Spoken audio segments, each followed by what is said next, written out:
मेरी 15 साल की बेटी अंधी थी। एक दिन 60 साल का बूढ़ा मेरे घर आया और कहने लगा, तुम्हारी बेटी की आंखों की रोशनी वापस आ जाएगी, वो देखने लग जाएगी, अगर तुम मुझे उसके साथ एक रात गुजारने दो तो। मैंने सोचा, एक रात की तो बात है, बेटी देखने लग जाएगी। फिर मैंने बेटी को एक रात गुजारने के लिए उसके हवाले कर दिया। लेकिन अगली सुबह जैसे ही मैं बेटी को लेने गई तो मेरे होश उड़ गए, ये देखकर कि उसने मेरा नाम समरा है। मेरी 16 साल की बेटी अंधी थी, जिसकी वजह से मैं बहुत परेशान रहती थी। मैं जगह जगह लेकर इसे घूमती फिरती थी, मगर कोई फायदा नहीं हुआ था। एक दिन मेरी जेठानी ने एक बाबा के बारे में बताया था, जो बहुत मशहूर था।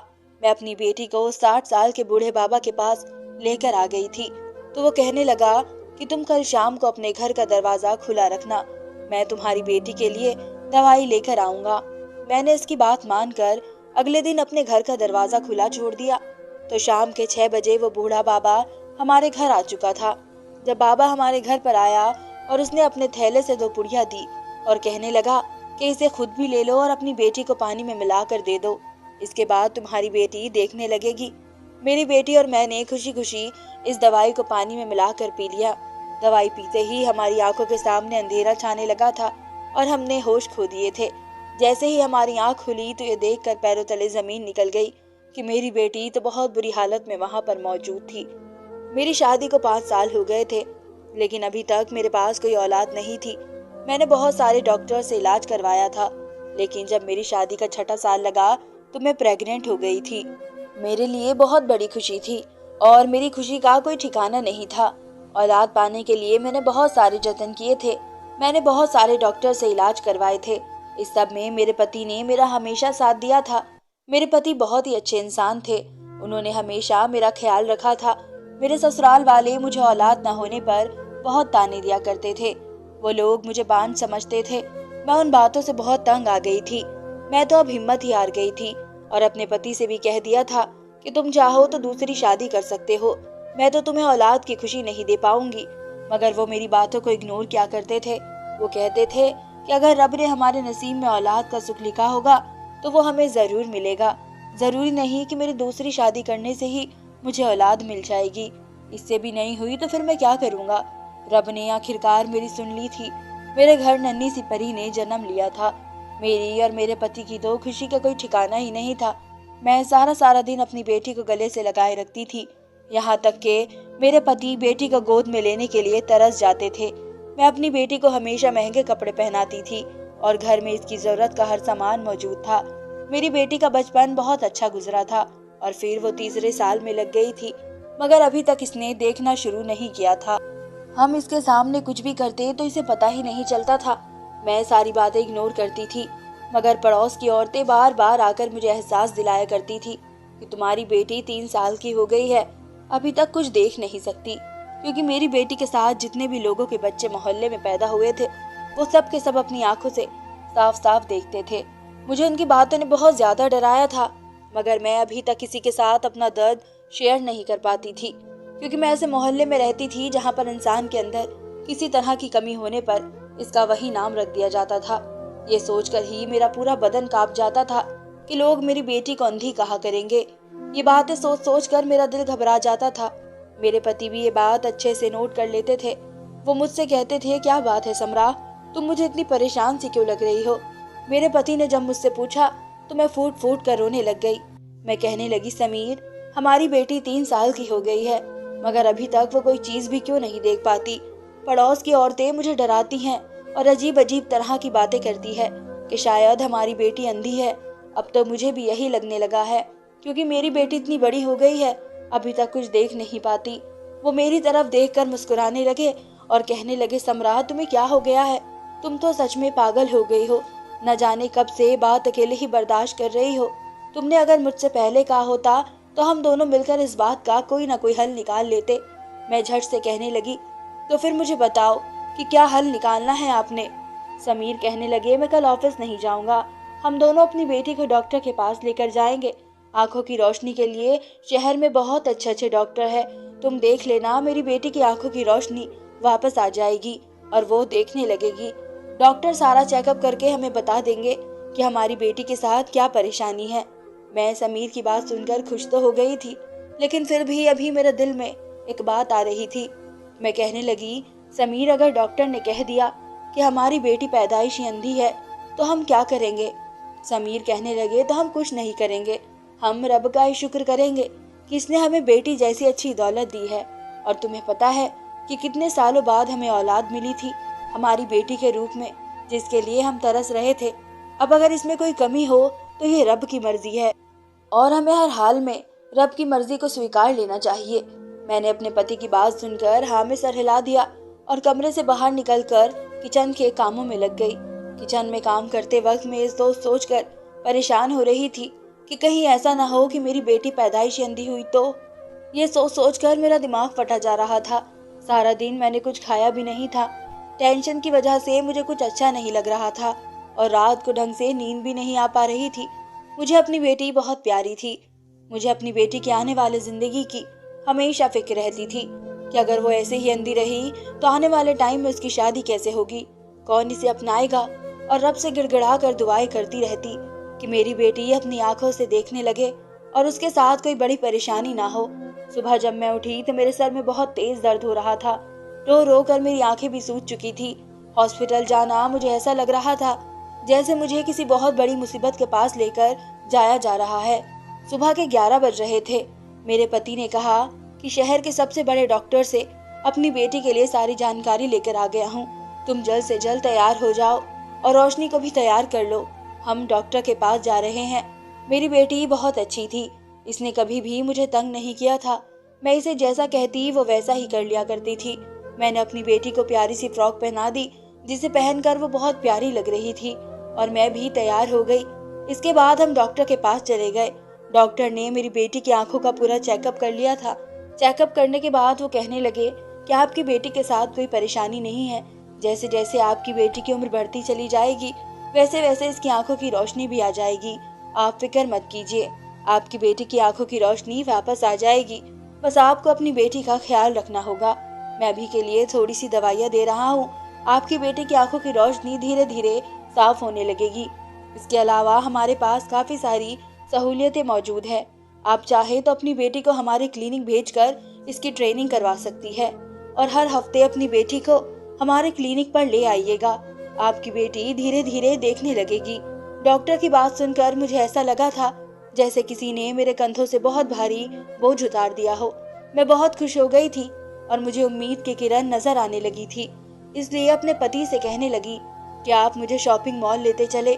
मुझे रोशनी के लिए अच्छे अच्छे कपड़े खरीदने हैं। और रोशनी की मैंने खूब सारी शॉपिंग की। जब से रोशनी पैदा हुई थी मैंने अपने ऊपर ध्यान देना ही बंद कर दिया था। मुझे ना तो पहनने का होश था और ना ही ओढ़ने का। मैं खुद पर बहुत कम ध्यान दिया करती थी। बस मुझे हमेशा अपने पति और बेटे की ही खुशियों की फिक्र लगी रहती थी। फिलहाल अब तो मैं खुश रहने लगी थी क्योंकि डॉक्टर ने मेरी टेंशन थोड़ी कम कर दी थी। इसी तरह से वक्त गुजरता चला गया। हमने इस डॉक्टर की बात में आकर बहुत पैसे खर्च कर दिए थे। जिस तरह से चेकअप करने को कहता हमेशा वैसा ही कर लिया करते थे, यही सोच कर कि शायद हमारी बेटी देख सके। लेकिन धीरे धीरे मेरी बेटी अब 9 साल की हो चुकी थी और इसने अभी तक कुछ भी देखना शुरू नहीं किया था। मैंने समीर से कहा, अब हम इस डॉक्टर के पास अपनी बेटी को बिल्कुल भी नहीं लेकर जाएंगे। हम अपनी बेटी को किसी और अच्छे डॉक्टर को दिखाएंगे। फिर ऐसा हुआ कि हमने शहर का कोई भी डॉक्टर नहीं छोड़ा।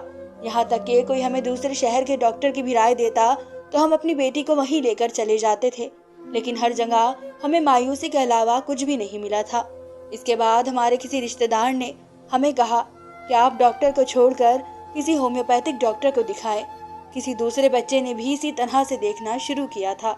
वो डॉक्टर बहुत अच्छा है, तुम देखना तुम्हारी बेटी भी देखने लगेगी। अब मुझे एक नया रास्ता दिखाई दे गया था और मैं इस रास्ते की तरफ चलने लगी थी। कई साल हमारे इसी तरह से बर्बाद हो गए थे और फिर हम उन लोगों पर अपना पैसा बर्बाद करने लगे थे। और ऐसे ही करते करते मेरी बेटी 14 साल की हो गई थी, मगर अभी तक इसे कुछ दिखाई नहीं दिया था। मेरे पति की जितनी भी कमाई होती थी वो सारी हम रोशनी के इलाज पर खर्च कर दिया करते थे। इसलिए हमने अपने बुढ़ापे के लिए कुछ पैसे सुरक्षित भी नहीं कर पाए थे। मेरी बेटी अब धीरे धीरे जवान हो रही थी और वो इतनी खूबसूरत हो रही थी कि मैं इसे दिल भर के देखने से भी डरती थी कि कहीं मेरी बेटी को मेरी ही नजर न लग जाए।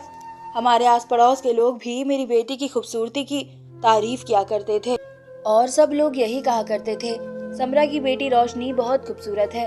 अगर ये बेचारी देख सकती तो इसके घर पर अभी से ही इसके रिश्ते आने शुरू हो जाते। लोगों की ये बातें सुन सुनकर मेरा दिल जलता रहता था। मेरी उम्र इतनी नहीं थी, लेकिन ज्यादा टेंशन लेने की वजह से मेरे चेहरे पर झुर्रियां आने लगी थी और मैं बूढ़ी लगने लगी थी। एक दिन हमारे साथ एक बड़ा अजीब हादसा हुआ था। एक दिन हम अपनी बेटी को लेकर एक हकीम के पास गए थे। उन्होंने मेरी बेटी को कुछ खाने के लिए दिया और कहने लगे कि कुछ दिनों के बाद ही तुम्हारी बेटी देखने लगेगी। हमने उनको उनकी फीस दी और वापस आने के लिए खड़े हो गए थे और बाहर निकले तो एक अजीब सा हादसा हो गया था। हमारे सामने ही एक 22 साल का लड़का अपनी बाइक पर जा रहा था। एक तेज रफ्तार कार इसे टक्कर मारकर आगे बढ़ गई। वो जवान लड़का जमीन पर गिर गया था और इसके सर से बुरी तरह से खून बह रहा था। समीर भागकर इस लड़के के पास गया। उन्होंने आसपास खड़े कई लोगों को मदद के लिए बुलाया, लेकिन इसकी मदद करने के लिए कोई भी आगे नहीं बढ़ रहा था। बड़ी मुश्किल से एक टैक्सी वाला इस लड़के को अस्पताल लेकर जाने के लिए राजी हुआ। हम उसे अस्पताल लेकर गए थे। डॉक्टर ने अपना इलाज करना शुरू कर दिया था। फिर मैं अपनी बेटी को लेकर घर आ गई थी, जबकि समीर रात भर इस लड़के के साथ अस्पताल में ही रहे थे। हालत काफी सीरियस थी और वो कोमा में चला गया था और इस लड़के के पास ऐसी कोई भी चीज मौजूद नहीं थी जिससे इसकी पहचान की जा सकती हो। मैंने इस लड़के के लिए बहुत सारी दुआएं की थी।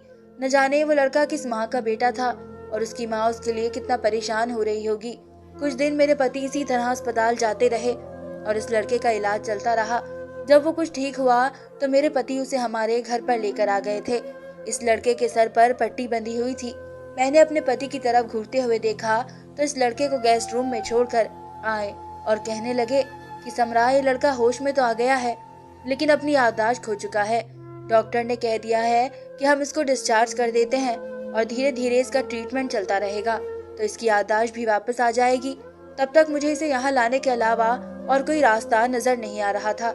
ये कहा जाता, जबकि अभी तक इसकी फैमिली से भी कोई नहीं आया था। किसी ने शायद इसे ढूंढने की भी कोशिश नहीं की थी। मुझे इस लड़के की बहुत फिक्र सता रही थी, इसलिए मैं इसको साथ लेकर आ गया। इस लड़के को अपना नाम तो याद आ गया है। इसने अपना नाम रोहन बताया है।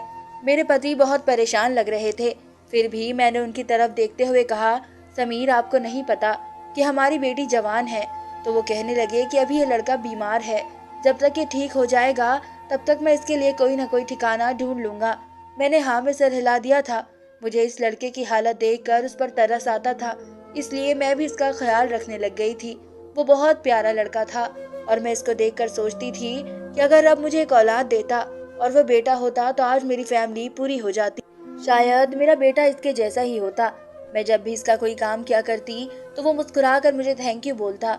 जहाँ तक मेरी बेटी रोशनी की बात है तो वो लड़का मेरी बेटी का आंख उठाकर भी नहीं देखता था। मुझे इसकी शराफत ने बहुत इम्प्रेस किया था। इसी तरह एक महीना गुजर चुका था और वो लड़का धीरे धीरे चलने भी लगा था। एक दिन मैं अपने कमरे में टीवी देख रही थी और मेरी बेटी इस टाइम पर सो रही थी, तो वो लड़का मेरे कमरे में ही आ गया था और मुझसे कहने लगा, आंटी, क्या मैं आपसे एक बात पूछ सकता हूँ? मैंने कहा, हाँ बिल्कुल, जरूर पूछो। तो वो कहने लगा, आंटी, मुझे ऐसा क्यों लगता है जैसा आपकी बेटी देख नहीं सकती? क्या आपको नहीं लगता कि आपकी बेटी इतनी बड़ी हो गई है? आपको इसकी आंखों की रोशनी के लिए कुछ करना चाहिए। रोहन की बात सुनकर मेरी आंखों में आंसू आ गए थे। मैंने इससे कहा, बेटा, मेरी बेटी अंधी है और वो देख नहीं सकती। ये बात सुनकर रोहन की आंखें फटी की फटी रह गई थी। मैं कहने लगी, जब वो 3 साल की थी तब से ही मैं इसका इलाज करवा रही हूँ। अब वो 15 साल की हो गई है, लेकिन अभी तक कोई फायदा नहीं है। इसने सर हिला दिया और कहने लगा, आंटी, जब इलाज से कोई फायदा नहीं हुआ तो आपने अपनी बेटी का इलाज अभी तक बंद क्यों नहीं करवाया? अगर आप इसे रब की मर्जी समझकर स्वीकार कर लेती तो शायद आपको भी अब तक सुकून मिल जाता। मुझे रोहन की बातें सुनकर बहुत गुस्सा आने लगा था और मैं चिल्लाकर उसे कहने लगी, तुम्हारी हिम्मत कैसे हुई ऐसा कहने की? रोशनी मेरी इकलौती बेटी है। मैं तो मरते दम तक अपनी बेटी का इलाज करवाती रहूंगी जब तक वो ठीक नहीं हो जाती। वो तो फिर भी मेरी बेटी है, लेकिन हम तो तुम जैसे अनजान का भी इलाज करवा रहे हैं। और बस इतना ही नहीं, तुम्हें अपने घर में रहने के लिए भी जगह दे दी है और तुम्हारे साथ बिल्कुल अपनों जैसा ही रवैया रखा है। तुम्हें तो शायद याद नहीं, क्योंकि हमने देखा है तुम्हें। एक तेज रफ्तार से आई हुई कार हमारी आंखों के सामने तुम्हें टक्कर मार कर गई थी और कोई भी तुम्हें बचाने के लिए आगे नहीं आ रहा था और तुम्हारे बचने के भी चांस नहीं थे। मेरे पति ने तुम्हारी मदद की तो क्या हम तुम्हें वहाँ पर मरने के लिए छोड़कर वापस चले जाते? और अब तुम्हारी याददाश्त जा चुकी है और हमें नहीं पता कि तुम्हारा इलाज कब तक चलेगा, तो क्या तुम्हारा इलाज ये सोचकर बंद कर दे कि इसमें भी रब की मर्जी है और तुम्हें अपने घर से निकाल दे? मेरी जवान बेटी के होते हुए भी हमने तुम्हें अपने घर में रहने के लिए जगह दी। रोहन की बात तो सीधा मेरे दिल पर जाकर लगी थी, क्योंकि जो बात रोहन ने मुझसे कही थी, ऐसी बात आज तक मुझे किसी ने नहीं कही थी। और फिर वो अनजान लड़का, जिसे इस बात का बिल्कुल अंदाजा नहीं था कि मैं किस तरह से अपनी बेटी को देख देख कर तकलीफ में रहती हूँ और किस तरह से हालात का सामना करती हूँ, वो मुझे ऐसी राय कैसे दे सकता था। मैं इतने गुस्से में हो गई थी कि बिना कुछ सोचे समझे ही बोलती चली जा रही थी। रोहन के तो चेहरे का रंग ही उड़ गया था। वो कहने लगा, आंटी, मेरा मकसद आपका दिल दुखाना नहीं था। अगर आपको मेरी बात बुरी लगी है तो मैं आपसे माफी मांगता हूँ। मैं पहले से काफी ठीक हो चुका हूँ और जहाँ तक मेरी याददाश्त की बात है वो भी धीरे धीरे आ जाएगी, लेकिन तब तक मैं आप लोगों पर बोझ बनकर नहीं रहना चाहता। मुझे यहाँ से जाना ही होगा। मुझे पता है कि आप लोग एक इज्जतदार और शरीफ मोहल्ले में रहते हैं और आपकी जवान बेटी भी है। लोगों को इल्जाम लगाते हुए ज्यादा देर नहीं लगती, इसलिए मैं यहाँ से जा रहा हूँ। मैं अंकल के सामने तो यहाँ से नहीं जा सकता, वरना वो मुझे रोक लेंगे और जाने नहीं देंगे। आप उनको मेरी तरफ से थैंक यू बोल देना। जिंदगी रही तो आप लोगों के साथ जरूर मुलाकात होगी और आप लोगों के साथ रहकर मुझे बहुत अच्छा लगा। इतना कहकर रोहन मेरे पास से उठकर चला गया। मैं अभी तक गुस्से में ही बैठी हुई थी कि रोहन ने आखिर मुझे ऐसा क्यों कहा था कि मुझे अपनी बेटी की मजबूरी रब की मर्जी समझकर स्वीकार कर लेनी चाहिए। इसने मुझे दिलासा क्यों नहीं दिया और ये क्यों नहीं कहा कि आंटी, आपकी बेटी एक न एक दिन ठीक हो जाएगी। और कहा, मैं हैरान हूँ, आपने अभी तक हिम्मत नहीं हारी। आप ऐसी माँ हो जिसने अपनी भी परवाह नहीं की और अपनी बेटी के इलाज में किसी तरह की कोई कमी नहीं की। मैं सारी बातें सोचती चली जा रही थी और रोती चली जा रही थी। मेरी बेटी थोड़ी देर के बाद सोकर उठ गई थी और कुछ परेशान सी लग रही थी। मैंने पूछा, क्या हुआ है? तो वो कहने लगी, माँ, ऐसा लग रहा है रोहन घर में मौजूद नहीं है। माँ, आखिर रोहन कहाँ पर चले गए? और अगर वो घर में ही है तो फिर मुझसे बात क्यों नहीं करते? मैंने रोशनी से कहा, बेटा तुम आराम करो, वो यही कही होगा। मैंने उसकी बात को इग्नोर किया और अपने काम में लग गई। मेरी बेटी फिर मुझसे बार बार रोहन के बारे में पूछने लगी, तो मैंने उससे कह दिया, बेटा वो ठीक हो गया था, इसलिए अपने घर वापस चला गया। अब वो हमारे घर कभी नहीं आएगा। मैंने महसूस किया था कि मेरी बेटी एकदम से ही उदास हो गई थी। इसकी आंखों में आंसू आने लगे थे और वो मुझसे कहने लगी, रोहन को इस तरह से हमारे घर से नहीं जाना चाहिए था और वो मुझे मिलकर भी नहीं गया। मेरी बेटी को उसके साथ लगाव हो गया था क्योंकि वो मेरी बेटी के साथ बातें करता था। ये बात कहकर मेरी बेटी अपने कमरे में चली गई थी। इसके जाने के बाद जैसे मैं कुछ होश में आने लगी थी, मुझे अपने किए पर पछतावा होने लगा था। न जाने मैंने इस लड़के के साथ इतना बुरा रवैया कैसे कर दिया था कि वो मेरा घर ही छोड़कर चला गया था। अब अगर इस बारे में मेरे पति को पता चल जाता तो वो मुझसे बहुत नाराज होते और रोहन के जाने से मेरी बेटी भी उदास हो गई थी। मैं बहुत ज्यादा परेशान हो चुकी थी। शाम को मेरे पति जब ऑफिस से घर पर आए तो उन्होंने घर आते ही सबसे पहले रोहन के बारे में ही पूछना शुरू किया था। मैं घबरा गई थी और कहने लगी, रोहन की याददाश्त वापस आ गई थी, इसलिए वो अपनी फैमिली के पास वापस चला गया। मेरे पति की आंखों में शिकायत साफ नजर आ रही थी। वो कहने लगे, समरा, मुझे रोहन से ऐसी उम्मीद नहीं थी, कहीं तुमने तो इसे कुछ नहीं कह दिया। मैं घबरा गई थी और अपनी नजरें चुराने लगी थी। समीर कहने लगे, समरा, मुझे वो लड़का बहुत अच्छा लगने लगा था। ऐसा लगने लगा था जैसे वो मेरा अपना ही बेटा हो। चलो अच्छा हुआ वो ठीक हो गया। वैसे भी एक न एक दिन उसे अपनी फैमिली के पास जाना ही था, लेकिन बस मुझे उससे ये शिकायत रहेगी कि वो आखिरी बार मुझसे मिलकर भी नहीं गया। चलो वो जहाँ रहे खुश रहे। मैं अपने पति के पास से उठकर किचन में आ गई थी। कुछ दिन इसी तरह से गुजर गए थे। समीर ने मुझसे इसके बाद रोहन के बारे में कोई बात नहीं की थी, क्योंकि उनकी एक बहुत अच्छी आदत ये थी कि वो मुझे ज्यादा शर्मिंदा नहीं किया करते थे। हमेशा मेरी गलतियों को माफ कर दिया करते थे और इग्नोर करने की कोशिश करते थे। लेकिन मैं रोहन के लिए अंदर ही अंदर से बहुत टेंशन में आ गई थी। वो एक बहुत अच्छा लड़का था, इसका रवैया बहुत अच्छा था। वो किसी पढ़े लिखे और अच्छे खानदान से था। रोशनी भी रोहन के जाने के बाद बहुत खामोश खामोश ही रहने लगी थी और मैं इसकी हालत को अच्छी तरह से देख सकती थी। फिर मैं ये भी नहीं समझ पा रही थी कि इसकी हालत किस वजह से हो गई है। अब घर में बहुत ज्यादा उदासी का माहौल छा गया था। एक दिन हमारे घर पर मेरे पति की भाभी आई थी। इसकी शादी रामपुर में हुई थी, इसलिए वो 2 दिन के लिए हमारे घर पर आई हुई थी। आज उसके जाने का दिन था। शाम के 5 बजे तक वो अपने घर जाने वाली थी। इसने मुझे बताया कि समरा, आपको पता है, हमारे रामपुर में रहने वाले एक मशहूर बाबा यहाँ पर आपके शहर में आए हुए हैं और वे यहाँ पर कुछ लोगों की परेशानियां हल करने के लिए आए हैं। उनकी उम्र और तजुर्बा बहुत ज्यादा है। वो लोगों का इतना अच्छा इलाज करते हैं कि बेउम्मीद लोग भी उनसे उम्मीद लगा बैठते हैं। गूंगे बोलने लगते हैं और अंधे देखने लगते हैं। वो पैसे तो थोड़े ज्यादा लेते हैं, लेकिन काम अच्छा करते हैं। और वैसे भी आप तो अपनी बेटी पर अब तक काफी सारे पैसे खर्च कर चुकी हैं। आपने तो अभी तक रोशनी के लिए कोई भी इलाज नहीं छोड़ा है। मुझे उम्मीद है कि इस बूढ़े बाबा के इलाज से हमारी रोशनी भी देखने लगेगी। मैं अपनी जेठानी की बात सुनकर बहुत खुश हो गई थी और मुझे उम्मीद की एक बार फिर किरण नजर आने लगी थी। ऐसा लग रहा था जैसे कई दिनों के अंधेरे के बाद थोड़ी रोशनी नजर आने लगी है। मैं कहने लगी, भाभी, क्या वो बूढ़े बाबा इतने अच्छे हैं कि मेरी बेटी ठीक हो जाएगी और वह अपनी आंखों से देखने लगेगी? तो वो कहने लगी, भाभी, इस बूढ़े बाबा के तो हमारे रामपुर में बहुत चर्चे हैं और वे यहाँ पर सिर्फ 15 दिन के लिए ही आए हैं। इससे पहले वो यहाँ से चले जाएं, आप इसका फायदा उठा लीजिए और जरूर हमारी रोशनी ठीक हो जाएगी।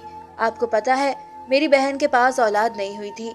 शादी के पूरे 7 साल बाद जब इसका इलाज बाबा से करवाया, उसके बाद उसने एक बेटे को जन्म दिया। अपनी जेठानी की बात सुनकर मुझे उम्मीद की किरण नजर आ रही थी। मैंने अपनी जेठानी से इस बाबा के बारे में सारी जानकारी हासिल कर ली थी। शाम के 5 बजे तक मेरी जेठानी मेरे जेठ के साथ अपने घर चली गई थी और उसके बाद मेरे पति ऑफिस से जब घर पर आए तो मैंने उनको उनकी भाभी के बताए हुए बाबा के बारे में बताया। मगर बाबा को लेकर समीर का रवैया कुछ अजीब सा लग रहा था। उन्हें ये सब कुछ अच्छा नहीं लगा था। मैं कहने लगी, समीर, तुम पैसों की परवाह मत करो, मैं अपना जेवर बेच दूंगी, लेकिन अपनी बेटी का इलाज करवा कर ही रहूंगी। समीर कहने लगे, रोशनी के लिए आज तक मैंने कभी पैसों की परवाह नहीं की है। मैं तो ये सोचकर परेशान हो रहा हूँ कि हमने अपनी बेटी को आज तक कितनी दवाइयाँ खिलाई है, कितने जतन किए हैं, लेकिन आज तक किसी चीज का भी कोई असर नहीं हुआ। ये ना हो कि आने वाले टाइम में हमारी बेटी पर कोई परेशानी खड़ी हो जाए। आज समीर की बातों में मुझे रोहन का चेहरा नजर आने लगा था। वो बिल्कुल इसी के जैसे ही बातें कर रहा था। मैं गुस्से में उठकर खड़ी हो गई थी और मैंने समीर से कहा कि मुझे कुछ नहीं पता, कुछ भी करके आप कल ऑफिस से जल्दी आ जाएंगे और मुझे इस बाबा के पास लेकर जाएंगे। बस फैसला हो गया है, जैसा मैंने कहा है वैसा ही होना चाहिए। मुझे अच्छी तरह से पता था कि समीर कभी भी मेरी बात को नहीं टालते हैं। वो हमेशा मेरी उम्मीदों पर खरे उतरते हैं। अगले दिन वो ऑफिस से जल्दी ही छुट्टी लेकर आ गए थे। हम शाम के 4 बजे के टाइम अपनी बेटी को बाबा के पास लेकर चले गए थे। हैरत की बात तो ये थी कि आज रोशनी भी हमारे साथ चलने के लिए मना कर रही थी। कह रही थी, माँ, मैं अपना इलाज करवाते करवाते थक गई हूँ, अब मुझे कहीं नहीं जाना। जो कमी मेरे अंदर है मैंने इसको स्वीकार कर लिया है। अब आप मुझे मेरे हाल पर छोड़ दीजिए। अपनी बेटी की बात सुनकर मेरी आंखों में आंसू आ गए थे। मैं अपनी बेटी को ले जाने के लिए इसके आगे हाथ जोड़कर खड़ी हो गई और कहने लगी, बेटी, आज मुझे एक आखिरी बार मौका दे दो, इसके बाद मैं तुम्हें कहीं भी जाने के लिए नहीं कहूंगी। वो मेरी बात मान गई थी और हम बाबा की दुकान तक चले गए थे। वहां पर तो बहुत ज्यादा भीड़ लगी हुई थी। ऐसा लग रहा था जैसे हमारा नंबर तो बहुत टाइम बाद आने वाला है। मैंने अपने पति की तरफ देखा और कहने लगी, देखा आपने यहाँ पर कितनी भीड़ है। यह सारे लोग यहाँ पर अपना टाइम खराब करने नहीं आए, उन लोगों को फायदा होता है तभी तो यहाँ पर आए हैं। मेरे पति भी गौर से भीड़ को देख रहे थे और उन्होंने सर हिला दिया था। हमारा नंबर आने में अभी बहुत देर थी क्योंकि बहुत लंबी लंबी लाइन लगी हुई थी। 7 बज चुके थे तब कहीं जाकर हमारा नंबर आया था। हम बाबा के पास पहुंचे तो हमने अपनी बेटी रोशनी को आगे कर दिया और उनको बताया कि मेरी बेटी बचपन से ही अंधी है। मैं चाहती हूँ कि मेरी बेटी की आंखों की रोशनी वापस आ जाए और वह इस दुनिया को देख सके। बाबा ने जैसे ही मेरी बेटी को देखा, इसके चेहरे पर एक अजीब सी मुस्कुराहट आ गई थी। वो मुस्कुरा कर कहने लगा, बहन, तुम अपनी बेटी को बिल्कुल ठीक जगह पर लेकर आई हो। तुम्हारी बेटी मेरे लिए बहुत स्पेशल है। मैं इसका इलाज भी स्पेशल तरीके से ही करना चाहता हूँ। तुमने देखा है, सारे लोगों का इलाज मैंने उन्हें यहीं बुलाकर ही किया है, लेकिन तुम्हारी बेटी का इलाज मैं तुम्हारे घर पर जाकर करना चाहता हूँ। मुझे अपना पता दो ताकि मैं वहाँ आकर इस लड़की का इलाज कर सकूँ। मेरे पति ने एक पेपर पर उनको हमारे घर का पता लिख कर दे दिया। बाबा मेरी तरफ देखकर कहने लगे, देखना बहन, तुम्हारी बेटी की आंखों की रोशनी जल्दी वापस आ जाएगी। इसके बाद तुम्हें सबको मेरे बारे में बताना है ताकि ज्यादा से ज्यादा लोग मेरे पास आ सके और सेहतमंद हो सके। तुम कल को अपने घर के दरवाजे खुले रखना, मैं तुम्हारे घर पर पहुंच जाऊंगा। मैं बड़ी खुशी से वहां से वापस आ गई थी, लेकिन मेरे पति कुछ उदास से नजर आ रहे थे। मुझसे कहने लगे, समरा, मुझे बाबा कुछ ठीक नहीं लग रहा, मुझे तो वो शक्ल से ही ढोंगी लगता है। मैंने उनको डांट दिया और कहने लगी, समीर आप भी हद करते हैं। आपने उनकी ऐसी कौन सी हरकत देख ली जो आपको वे अभी से ही ढोंगी नजर आने लगे हैं? आप तो पहले से ही उन पर यकीन नहीं कर रहे थे। अब अगर ऐसा ही रहा तो हमारी बेटी का इलाज कैसे होगा? समीर ने कहा, चलो ठीक है, तुम्हारा जैसा दिल चाहे वैसा करो। मैंने समीर को गुस्से से मना कर दिया था कि आप आज पड़ोस में भी किसी को इस बारे में मत बताना कि हमारे घर पर बाबा आने वाले हैं और हमारी बेटी का घर आकर इलाज करेंगे। इस तरह से अगर लोगों को पता चलेगा तो फिर लोग हमारे घर पर आ जाएंगे और मेरी बेटी का इलाज ठीक तरह से नहीं हो पाएगा। समीर मेरी बात को अच्छी तरह से समझ गए थे और मैं बहुत ज्यादा खुश थी कि चलो मेरी बेटी अब बिल्कुल ठीक होने वाली है। मैंने अपनी बेटी से कहा, तुम बिल्कुल ठीक हो जाओगी तो हम दोनों माँ बेटी बाहर घूमने चला करेंगे और मैं तुम्हें खूब सारी शॉपिंग करवाऊंगी। वो मेरी बात सुनकर हंसने लगी और कहने लगी, मैं भी सब कुछ देखना चाहती हूँ, आखिर ये दुनिया कैसी है। मैंने अपनी बेटी को तसल्ली दी और कहा कि तुम बिल्कुल ठीक हो जाओगी। मेरी बेटी भी यही चाहती थी कि वो ठीक हो जाए और अपनी आंखों से सब कुछ देख सके। फिलहाल मैंने अपने पति से कह दिया था कि वो नाश्ते का सामान लेकर आ जाए। मैं चाहती हूँ कि बाबा हमारे घर से ही खाना खाकर जाए। समीर सामान लेकर आ गए थे तो अब हमें सिर्फ बाबा के आने का इंतजार था। मैंने अपने घर के दरवाजे खुले ही छोड़ दिए थे। ठीक शाम के 6 बजे बाबा और उनके साथ एक आदमी आया था, शायद उनका ही चेला था। मैं बाबा जी को गेस्ट रूम में ले गई थी। मैंने बाबा से कहा, बाबा जी आप पहले खाना खा लें। वो मुस्कुराने लगे और कहने लगे, नहीं, पहले मैं आपकी बेटी का इलाज शुरू करूंगा, इसके बाद सब लोग मिलकर खाना खाएंगे। तुम्हारा पति कहाँ है? इसे भी इसी कमरे में बुला लो। मैं समीर को भी कमरे में लेकर आ गई थी। उन्होंने रोशनी को अपने सामने बिठाया था, फिर अपने थैले से 2 कागज की पुड़िया निकाली और फिर मुझसे कहने लगे, जाओ 2 गिलास सादा पानी लेकर आओ। मैं जल्दी से 2 गिलास पानी लेकर आ गई। बाबा ने वो पुड़िया दोनों गिलास में डाल दी थी और फिर कहने लगे, ये पानी अब तुम दोनों पति पत्नी पी लो। पानी पीकर तुम दोनों को अपनी बेटी की आंखों पर फूंक मार देनी है। मैंने तो वो एक ही बार में पी लिया था, लेकिन मेरे पति तो एक एक घूंट भर के पीते हैं और कहने लगे, इसका जायका बहुत खराब है। बाबा कहने लगे, क्या बात हुई? मैं तुम लोगों की बेटी का इलाज करने आया हूँ और तुम उसको पीने में नखरे दिखा रहे हो। बहुत से लोग तो ये पानी क्या न जाने क्या क्या पी जाते हैं अपने बच्चों की खुशी के लिए। मैंने समीर को आंखें दिखाई और कहने लगी, जल्दी से पी लो। वो बेचारे मजबूर हो गए और गिलास को मुंह से लगाकर सारा पानी पी गए।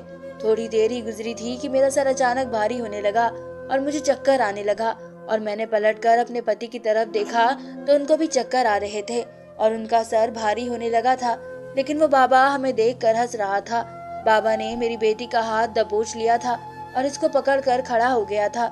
इसे अपनी तरफ खींचने की कोशिश कर रहा था और मेरी बेटी माँ बाबा बचाओ कहकर जोर से चिल्ला रही थी। वो अपना हाथ छुड़ाने की कोशिश कर रही थी, इसमें भागने की भी कोशिश की, मगर बाबा के चेले ने इसका हाथ पकड़ लिया। मेरी बंद होती हुई आंखों से मुझे बाबा में एक हैवान नजर आ रहा था और फिर मैं पूरी तरह से बेहोश हो चुकी थी और मेरी आंखों के सामने अंधेरा छा गया था। मगर मुझे एहसास हो रहा था कि मेरी बेटी बहुत बड़ी मुसीबत में है। मेरे कानों में लगातार मेरी बेटी की चीखों की आवाज आ रही थी, लेकिन मैं कुछ भी नहीं कर पा रही थी। न जाने कितने टाइम तक मैं और मेरे पति बेहोश रहे। जब मुझे होश आया तो मैं घबरा कर उठ बैठी और चिल्ला चिल्ला कर अपनी बेटी को आवाज लगाने लगी। मेरी बेटी हाथों से महसूस करती हुई चलकर मेरे करीब आई तो मैंने इसको गले लगा लिया। इसकी हालत बहुत खराब हो रही थी। बेटी की हालत देखकर तो मेरा बदन पूरी तरह से कांप कर रह गया था। डर की वजह से मेरी बेटी कुछ बोल भी नहीं पा रही थी, बस रो ही जा रही थी। मेरी बेटी के कपड़े भी फटे हुए थे और वो बहुत रो रही थी। मैंने जल्दी से समीर को उठाया और इधर उधर बाबा को ढूंढने की कोशिश करने लगी, लेकिन जब मैं कमरे से निकलकर बाहर आई तो मैंने देखा कि हॉल में ही बाबा और उसका चेला कुर्सी से बंधे पड़े थे। मैंने अपनी बेटी की तरफ देखा और पूछा, क्या हुआ है बेटा? समीर भी होश में आ चुके थे। थोड़ी देर बाद ही हमारे घर के अंदर पुलिस भी आ गई थी। काफी सारे पुलिस इंस्पेक्टर हमारे घर में आ चुके थे। उन्होंने बाबा और उसके चेले को पकड़ लिया और अपने साथ लेकर चले गए थे। उनके पीछे रोहन भी खड़ा हुआ था। मैं रोहन की तरफ देखकर पूरी तरह से डर कर रह गई थी। मैं कहने लगी, रोहन तुम यहाँ पर कैसे आ गए? यहाँ क्या हुआ था? वो कहने लगा, आंटी जब मैं कल आपके घर आया था तब आप लोग कहीं जा रहे थे। मैंने अपनी बाइक से आपका पीछा करने की कोशिश की और मैं आपका पीछा करते करते इस तांत्रिक बाबा की दुकान तक चला गया था। मैं वहाँ पर बाहर खड़ा हुआ आप लोगों का इंतजार कर रहा था। आप लोगों की नज़र मुझ पर नहीं पड़ी थी, लेकिन फिर अचानक मेरे घर से कॉल आ गई, इसलिए मैं अपने घर को वापस लौट गया था। और मैंने आप लोगों की बातें सुन ली थी कि आप लोगों के घर कल बाबा आएंगे और इलाज शुरू करेंगे। मैं अपने घर वापस चला गया था। मुझे आप लोगों की अच्छाई ने बहुत खुश कर दिया था। मैंने ठान लिया था कि मैं आपके घर वापस आ जाऊंगा, क्योंकि ये तांत्रिक बाबा कोई अच्छा इंसान नहीं था। ये ढोंगी बाबा था जो लोगों को लूटता था और जवान लड़कियों की इज्जत खराब करता था। एक दिन मुझे पता चला था कि झूठे तांत्रिक बाबा को रामपुर से भी फ्रॉड की वजह से निकाल दिया गया था। इसलिए मैंने प्लानिंग की हुई थी कि अगर ये बाबा आपके घर पर कोई गड़बड़ी करेगा तो मैं फौरन से पुलिस को बुलाकर इसे पुलिस के हवाले कर दूंगा। इसलिए मैं दीवार से कूदकर आपके घर के अंदर आ गया था कि बाबा आप लोगों के साथ जो भी कर रहा था वो सब कुछ मैं देख रहा था। जब इस बाबा ने आप लोगों को बेहोश कर दिया था तो मैं तभी भी पुलिस को फोन कर चुका था। आपके बेहोश हो जाने के बाद ये दोनों रोशनी के साथ जबरदस्ती कर रहे थे। मैंने अपने एक दोस्त के साथ मिलकर इस तांत्रिक बाबा और इसके चेले को पकड़कर कुर्सी से बांध दिया था। रब ने हमारी रोशनी को बचा लिया था और मैं रोशनी को समझा रहा था कि इससे डरने की कोई जरूरत नहीं है। मैंने आप लोगों को होश में लाने की बहुत कोशिश की, लेकिन आप लोग होश में नहीं आ सके। जबकि थोड़ी देर के बाद आप लोगों को होश आ गया था तो पुलिस भी आ गई और उन दोनों को पकड़ कर ले गई। मैं रोहन की बातें सुनकर फूट फूट कर रोने लगी थी। मैं कहने लगी, रोहन मुझे माफ कर दो, रब तुम्हारा भला करे। तुमने आज हमारे इज्जत को बचा लिया है और मेरी बेटी की जान भी बच गई। रोहन कहने लगा, आंटी आपको इस दिन मेरी बात बहुत बुरी लग गई थी, मगर सच तो यही है कि रब ने कुछ सोच समझकर ही रोशनी की आंखों की रोशनी नहीं दी। आप रब की मर्जी को ही अपनी मर्जी बना लीजिए और इसकी मर्जी के आगे आपको हथियार डाल देने चाहिए। आपको हर किसी ने लूटा है, मगर क्या फायदा हुआ? अभी तक रोशनी देखने तो नहीं लगी ना। मैं रोते हुए रोहन से कहने लगी, तुम्हारी जैसी बात आज तक मुझे किसी ने नहीं कही थी। बस लोग मुझे डॉक्टर्स और बाबा का बताते थे और मैं लोगों की बातों में आती रहती थी। जो जैसा कहता वैसा ही कर लिया करती थी, क्योंकि बेटा मैं एक माँ हूँ और एक माँ अपनी औलाद की खुशी के लिए सब कुछ कर सकती है। लेकिन किसी ने मुझे ये नहीं बताया था कि रब की मर्जी में ही हमें भी राजी रहना चाहिए। तो मुझे माफ कर दो।